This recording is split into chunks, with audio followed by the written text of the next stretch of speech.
Hello friends, welcome to my channel. ఈరోజు మనం ఈ వీడియోలో మెగా డిఎస్సికి సంబంధించిన ముఖ్యమైన అప్డేట్స్ గురించి మాట్లాడుకుందాం. అదేవిధంగా టెట్కి సంబంధించిన ముఖ్యమైన లేటెస్ట్ అప్డేట్స్ గురించి అయితే మాట్లాడుకుందామండి. సో వీడియో స్కిప్ చేయకుండా ఎండ్ వరకు అయితే చూడండి గైస్, ఓకేనా. టెట్కి సంబంధించి కోర్ట్ కేసు హియరింగ్ అనేది నడుస్తుంది. జూన్ 15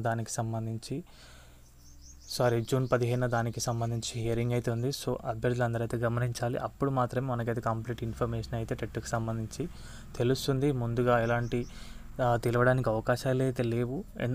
టెట్ అనేది అయితే కండక్ట్ చేస్తారు అప్పుడు చెప్పిన విధంగానే. బట్ బిఫోర్ డిఎస్సి అయితే ఉండదు, ఆఫ్టర్ డిఎస్సి తర్వాత మాత్రమే కండక్ట్ చేయడానికి అవకాశాలు అయితే ఉంటాయి. ఎందుకంటే ఆల్రెడీ డిఎస్సి ఎగ్జామ్ స్టేట్స్ అనేవి దగ్గరికి వచ్చినాయి. హాల్ టికెట్స్ కూడా డౌన్లోడ్ అవుతున్నాయి కాబట్టి డిఎస్సి పోస్ట్పోన్ అవ్వడానికి అవకాశం అయితే ఎట్టి పరిస్థితుల్లో లేదు.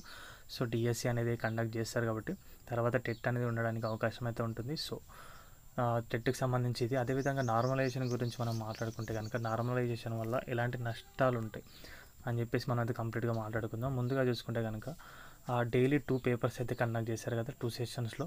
మార్నింగ్ ఉంటుంది, ఆఫ్టర్నూన్ సెషన్ అయితే ఉంటుంది. దీంట్లో ఎవరికైతే పేపర్ టఫ్గా వస్తుందో సర్టెన్ డేట్ రోజు ఎవరి పేపర్ ఈజీగా ఉంటుందో అనేది దాని ప్రకారం మార్క్స్ అనేవి ఒక ఎంత వరకు యాడ్ చేయాలో అంతవరకు యాడ్ చేస్తారు. పేపర్ టఫ్ వచ్చిన వారికి, పేపర్ ఈజీగా వచ్చిన వారికి ఏం చేస్తారంటే మార్క్స్ నెగిటివ్ మార్కింగ్ చేసి తీసివేయడం కూడా జరుగుతుంది. కొన్నిసార్లు అలాగే ఉంచడం కూడా జరుగుతుంది. సో ఇది నార్మలైజేషన్ విధానం. ఆన్లైన్ వల్ల ఇది ఒకటైతే నష్టం అయితే ఉంటుంది. అండ్ చూసుకుంటే కనుక ఒకే జిల్లా ఒకే పేపర్ తీసుకొచ్చి ఉంటే కనుక ఈ నార్మలైజేషన్ విధానం అనేది అవసరం లేకుండా ఉండే.